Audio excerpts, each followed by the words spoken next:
નમસ્કાર। રાજકોટ મનપા આરોગ્ય વિભાગ દ્વારા શહેરમાં પીવાના પાણીની ગુણવત્તા ચકાસવા વિશેષ ચેકિંગ અભિયાન હાથ ધરવામાં આવ્યું।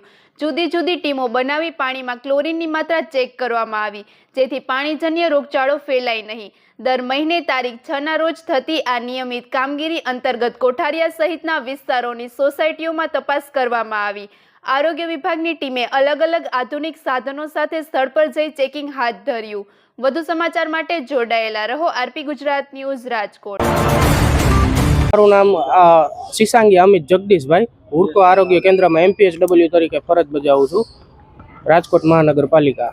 પાણીના સેમ્પલ આજ લેવામાં આવ્યા છે, શું વિગત છે કઈ?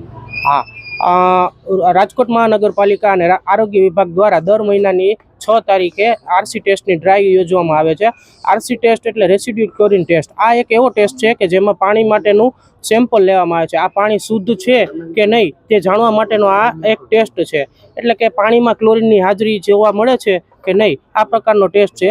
હવે એમાં ઓર્થોટોલ્યુડિન નામનું સોલ્યુશન વાપરવામાં આવે છે। આ સોલ્યુશનના 2 ટીપા પાણીમાં નાખતા પાણીનો કલર પીળાશ પડતો થાય, બરાબર છે। જો આ પાણીનો કલર ચેન્જ થાય તો આ પાણીમાં ક્લોરીનની હાજરી છે।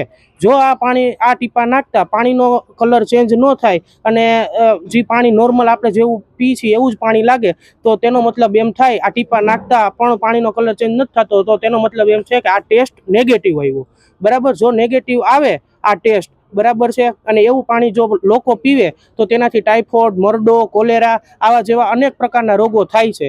અને આ રોગો ન થાય એટલા માટે રાજકોટ મહાનગરપાલિકા દ્વારા આ ક્લોરીન નાખવામાં આવે છે, બરાબર છે। કયા વિસ્તારની અંદર અને કેટલા ઘરમાં ચેકિંગ કર્યું? અત્યારે અમે કિરણનગર, હુડકો આરોગ્ય, આપણે હુડકો બી, હુડકો એ એવા અલગ અલગ વિસ્તારમાં આ જે ટેસ્ટ પાણીના સમયે જ કરવામાં આવે છે। આ ટેસ્ટ છે એ જ્યારે પાણી આવે ત્યારે જ ટેસ્ટ કરવામાં આવે છે। સવારના પણ અમારે શ્રદ્ધા પાર્ક, સુખરામ એવા અલગ અલગ વિસ્તારમાં જ્યાં વહેલી સવારે 3-4 વાગ્યામાં પાણી આવે છે તો ત્યાં પણ અમે લોકોએ ટેસ્ટ કરેલા। એટલે રોજ 6 તારીખ એટલે દર મહિનાની 6 તારીખે આ પ્રકારની ડ્રાઈવ યોજવામાં આવે છે। અત્યાર સુધીમાં કોઈ નેગેટિવ મળ્યા કે નહીં? ના, હાલ અત્યાર સુધીમાં કોઈ જગ્યાએ નેગેટિવ જોવા મળેલું નથી। ઇનકેસ જો કે નેગેટિવ જોવા મળે તો પછી અમારે એનું બેક્ટેરિયોલોજીકલ સેમ્પલ લઈ અને અમારે PDU સિવિલ છે ત્યાં અમે એને મોકલી છીએ।